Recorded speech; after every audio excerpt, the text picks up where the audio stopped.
Bismillahirrahmanirrahim. Assalamualaikum warahmatullahi wabarakatuh dan salam sejahtera. Anda bersama dengan Cikgu Laili dalam bab 1 tingkatan 4 bagi fungsi dan persamaan kuadratik dalam satu pemboleh ubah untuk bahagian 1. Jadi pada hari ini kita akan mulakan dengan standard kandungan 1.1 fungsi dan persamaan kuadratik di mana standard pembelajarannya 1.1.1 iaitu mengenal pasti dan menerangkan ciri-ciri ungkapan kuadratik dalam satu pemboleh ubah. Jadi untuk yang pertama sekali, cikgu nak awak tonton video ringkas ini, video pendek ini. Perhatikan gerakan bola memasuki jaring. Okey, jadi cikgu ulang Kita tengok seorang pemain. Okey, dia baling bola tu dan dia nak masukkan ke dalam jaring kan. Okey, jadi apa yang berlaku dekat sini adalah berlaku bentuk dia. Awak tengok dekat sini Okey. Dia lantunkan kan. Yang tadi kita abaikanlah yang seorang dekat tepi tu yang terus masuk. Dia sama juga dia pas dekat yang orang kedua ni. Orang kedua ni pun walaupun dia dekat dia masukkan ke dalam jaring macam ni juga kan. Jadi kalau kita cikgu buatkan dia paksi, ini adalah paksi Y, ini adalah paksi X. Okey, jadi kita dapat bentuk dekat sini adalah bentuk parabola. Okey, sama juga walaupun dia kecil dekat sini sebab dia dekat pun ini kita panggil dia sebagai bentuk parabola. Jadi ungkapan kuadratik ni akan menghasilkan graf yang berbentuk parabola. Okey, jadi apakah ungkapan kuadratik Ungkapan kuadratik dalam satu pemboleh ubah. Ungkapan kuadratik dalam satu pemboleh ubah ialah ungkapan yang kuasa tertinggi pemboleh ubahnya adalah 2, di mana bentuk bagi satu ungkapan kuadratik adalah AX kuasa 2 tambah BX tambah C. Dengan keadaan A, B dan C ialah pemalar dan A bukan sifar. A nilai kat sini dia mesti bukan sifar. Dan X ialah pemboleh ubah. Jadi kita tengok contoh 1 di muka surat 3, buku teks. Tentukan sama ada setiap ungkapan berikut merupakan ungkapan kuadratik dalam satu pemboleh ubah atau bukan. Dan jika bukan, berikan justifikasi anda. Okey, jadi kita tengok yang pertama. Yang pertama yang A ni, 2X kuasa 2 tambah 5. Okey, walaupun dekat sini kalau kita tengok dia cuma ada A, dia tak ada B. Okey, dia tak ada B ni bermaksud B dia sifar lah. Dan dia ada C. C dia adalah 5. Jadi, ini adalah ungkapan kuadratik dalam satu pemboleh ubah. Sebab kuasa tertinggi dia adalah 2. Okey, kita tengok yang ketiga, B. B, X kuasa 3 tolak 6. Ini bukan ungkapan kuadratik kerana kuasa tertinggi pemboleh ubahnya adalah 3. Okey, seterusnya kita tengok C. C dia punya kuasa tertinggi bagi pemboleh ubah dia 2. Tetapi dia ada 2 pemboleh ubah iaitu X dan Y. Bermaksud yang C ni bukan ungkapan kuadratik kerana terdapat 2 pemboleh ubah iaitu X dan Y.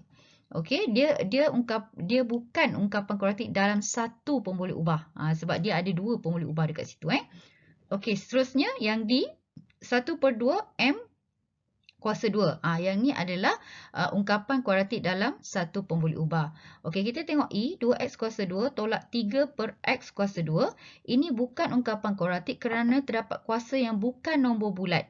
Okey, di mana dekat sini kalau perhatikan, kalau cikgu tukar, dia akan jadi 2X kuasa 2 tolak 3X negatif 2. Di mana negatif 2 itu bukan nombor bulat. Okey. Seterusnya kita tengok pula yang F.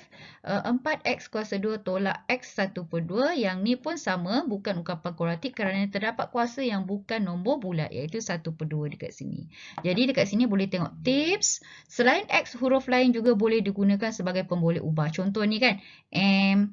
Okey, Y. Tapi yang ni bukanlah sebab dia ada 2 pemboleh ubah. Kalau yang ni 3Y kuasa 2 tambah 2Y tambah 1, dia adalah ungkapan kuadratik dengan satu pemboleh ubah. Dan nilai pemalar B dan C boleh sifar. Macam yang cikgu cakap ni tadi.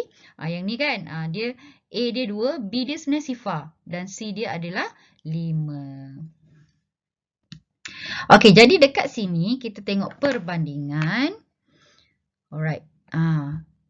Macam mana nak tentukan nilai A, B dan C? Awak ambil ungkapan kuadratik ni. Okey, lepas tu awak bandingkan dengan ungkapan tadi. Okey, jadi AX kuasa 2 tambah BX tambah C. So, 2 ni adalah A. B kita adalah negatif 3. Jangan lupakan nilai negatif ni. Jangan tinggal. Okey, sebab negatif 3 dengan 3 adalah dua nilai yang berbeza. Dan C kita adalah 1. Masuk dekat sini.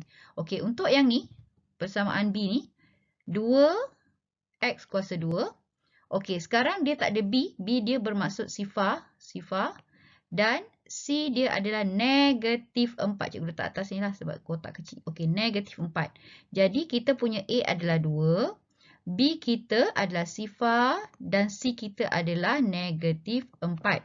Yang ni kena pastikan betul-betul. Jangan salah A, B, C dia. Okey, seterusnya untuk yang C ni, kita punya A, 1/2 cikgu letak atas ni. Okey, B kita adalah 5. Dan C kita adalah negatif 3/2. Negatif tu jangan tinggalkan. Seterusnya kita ambil D. Okey, D. Okey, D kita tengok. Kalau kita bandingkan dengan yang atas ni. AX kuasa 2 tambah BX. Okey, AX kuasa 2 tambah BX tambah C kan. Okey, jadi kita punya A untuk yang D. Untuk yang D. A kita adalah negatif 1. Bila dia tak ada nilai ni, maksudnya dekat sini dia ada nombor 1. Negatif 1. X kuasa 2 tambah B kita adalah B kita adalah 1. Dekat sini 1. B kita adalah 1X. Dan C kita adalah, kat sini tak ada. C kita adalah sifar. Jadi, A kita negatif 1. B kita adalah 1. Dan C kita adalah sifar.